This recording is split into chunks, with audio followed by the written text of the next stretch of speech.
Hello everyone, Healthy Prepper here. Today's topic is comparing the lone wolf survivalist outlook versus the group survivalist outlook. There's a lot written on blogs and on YouTube videos about this particular topic, and there's certainly very strong feelings that support or refute either side. I'd like to go over some of these with you and consider the pros and cons to each of these survivalist concepts.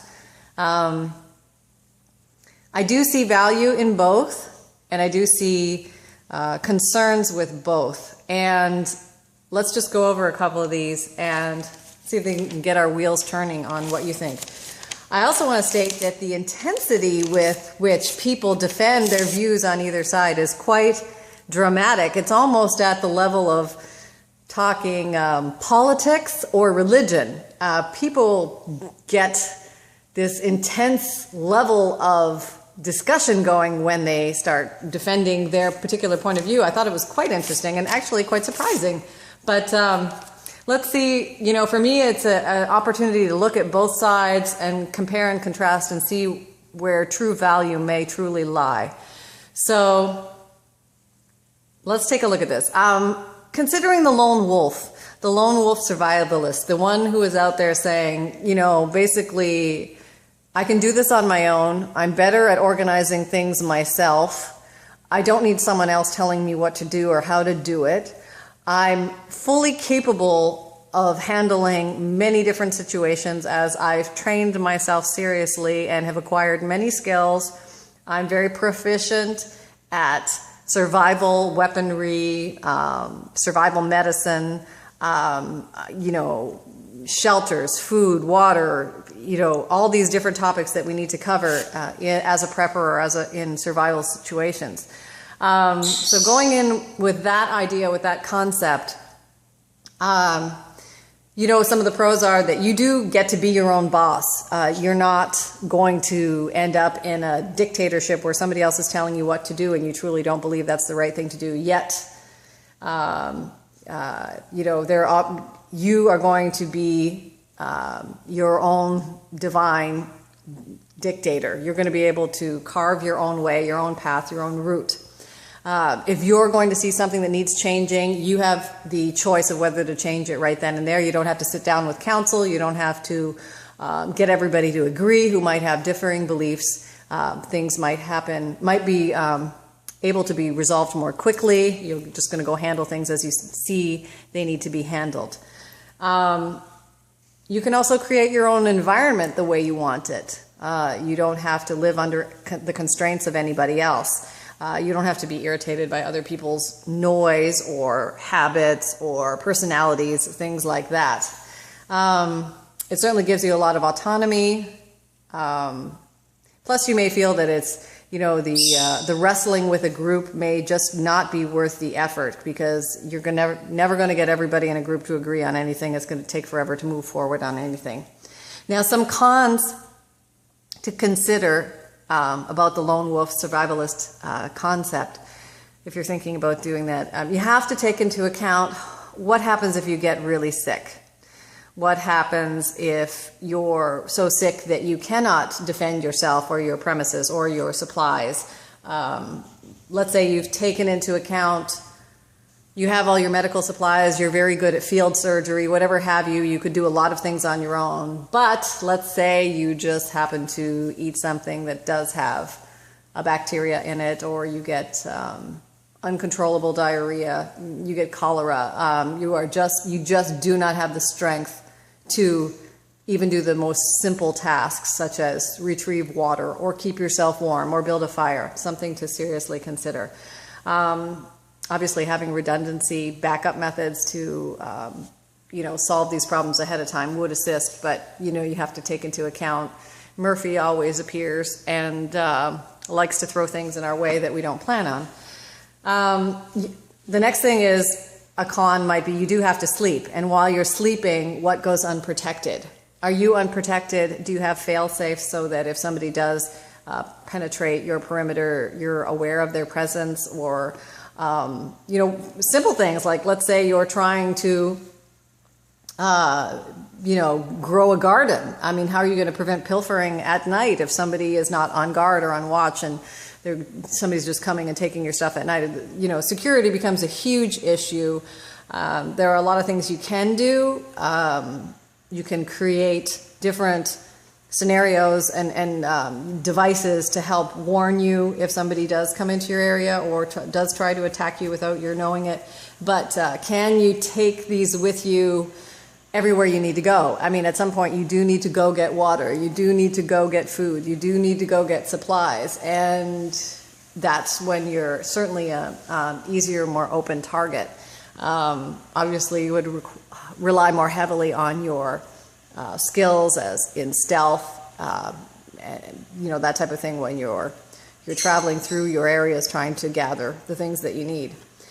Another con to consider would be, the old two hands are better than one. Let's say you're just trying to erect a fence or anything where you need another pair of hands and you just don't have them. It can make the simplest tasks and make them quite difficult to execute when you just do not have that extra pair of hands around. So something to consider. The psychological aspect is another potential con. You have to consider the loneliness. Some folks do not feel loneliness will be an issue. They feel more comfortable being on their own, and that's their style and their groove, and that's fine. Other people may be quite daunted by it over long lengths of time. What's it all for, and is this really worth it? Feelings might come through. Definitely something to consider if you're lone wolfing it for extended periods of time. And then another thing to consider is, what if you're attacked by a group? Let's say you have a few devices or you have a few strategies on how to deal with invaders or intruders, but there might be other group survivalists out there that might be looking for supplies or resources, and they see you out there and they think, well, you might be easy pickings because you're one person. So how long can you live on the down low, undercover, on your own? How deep into the woods can you go? And let's face it, the deeper into the woods that you go, the greater the risk of something happening where if you did need help, it would be harder for you to reach out to get it. Okay, let's take a switch over to group survival. Sorry, the birds are chattery today. Okay, guys, I'm on the video. Nobody listens to me. All right, they're my group right now. Okay, so, hang on. Okay, I put a sheet over them. Let's see if that quietens them down. All right, now the group survival, let's look at the pros. I mean, obviously, the security situation might be better. I mean, obviously, you have more hands on deck for security. You can plan patrols. You can, plan different people to be hidden in different areas, to be surveying. 24/7 you can do this. So I think that's obvious. Just more people. You can keep more eyes on watch, shall we say. And also with regular tasks, I mean, then you can, designate certain people for certain tasks. You can divide up water collection and filtration, food collection, and gathering and cooking of it and storing of it. And, if you had to build any type of shelter to survive in, you could have more hands on deck to build things much more quickly, whereas you could also build and have patrols at the same time. I mean, the options are endless. Now, the cons, also another pro would be, you might have moral support. Morale might be higher. Depending on your own personality type, some people work better in groups, some people work better alone. But, you might have more camaraderie and morale and might be able to lift spirits more due to the group mind think. That's if everybody gets along, of course. Odds are that's not going to happen in a stressful situation. Okay, let's go down some cons for the group survival concept. Okay, your own folks might turn on you. I think that's probably one of the biggest concerns in the group survival, that everything's hunky-dory as long as things are not too stressed. Once things become seriously stressed, or resources, food sources, water sources become restricted, or threatening so that the entire group cannot survive, and then all of a sudden the people who are your friends helping you kumbaya are all of a sudden stealing from you, possibly killing you or killing others to get what you have, and they may know what you have because you've been living in a group situation, and this is very threatening because, you know, in order to survive, you might say, okay, well, you know, I've got 10 cans of tuna and, you know, that'll get us to go for a little bit longer, but then all of a sudden, you know, Joe next door knows you've got 10 cans of tuna and Joe is starving, so this can become an enormous threat to yourself. Now, let's say also you're a natural group person and you think, okay, no, I've got food, no problem. I've been prepping for a while. I'll be very happy to share. And I've got extra medicine stored, no problem. Well, again, everything is fine and dandy until you hit the tipping point where all of a sudden there's not enough for the group and there's not enough for everybody to go around. You know, think about this with medicine. It can become extremely scary very quickly. And now all of a sudden you've given away the medicine, that maybe the antibiotics, maybe the insulin, whatever it is, you've given it away and now you need it and it's not there. And you thought you were doing the right thing, you thought you were being the good community group member, you thought your group would take care of you, and now all of a sudden the return sharing is not there. Let's say people are just completely out of stock or they're not willing anymore to share. Then what do? You know, you've got all sorts of potential conflict there.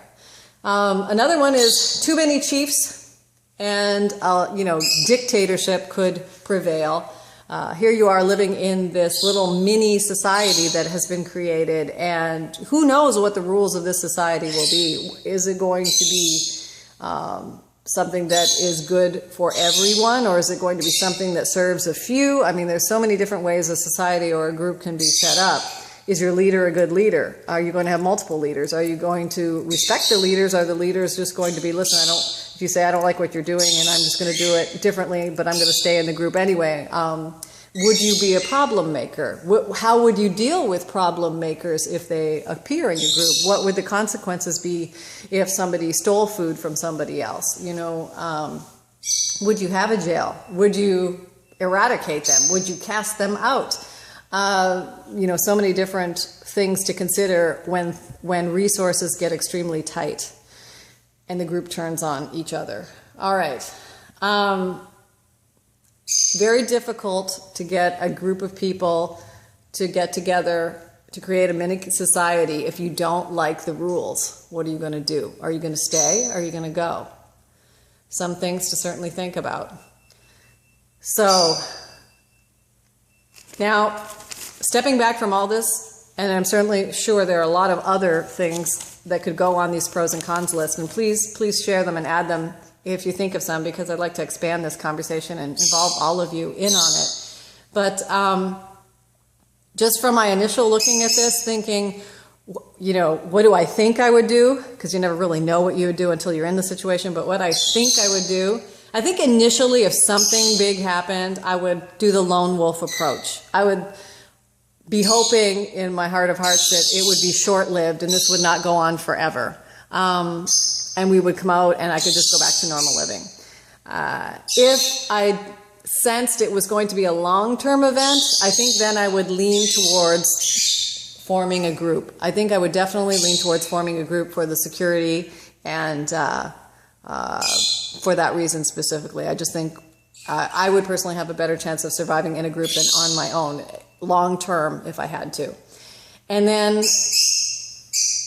but I would be fully aware that they could turn on me. I would not live blindly thinking, you know, nothing bad is ever going to happen, I'm in a group. I would be certainly fully aware that the people that I'm communing with or pulling together with or doing patrols with could easily become desperate and become the enemy at some point. Would love to hear your thoughts and feelings on this. It covers a big, broad range of information, but, you know, please share your thoughts and maybe we can learn from each other. Take care, everybody. Happy and healthy prepping.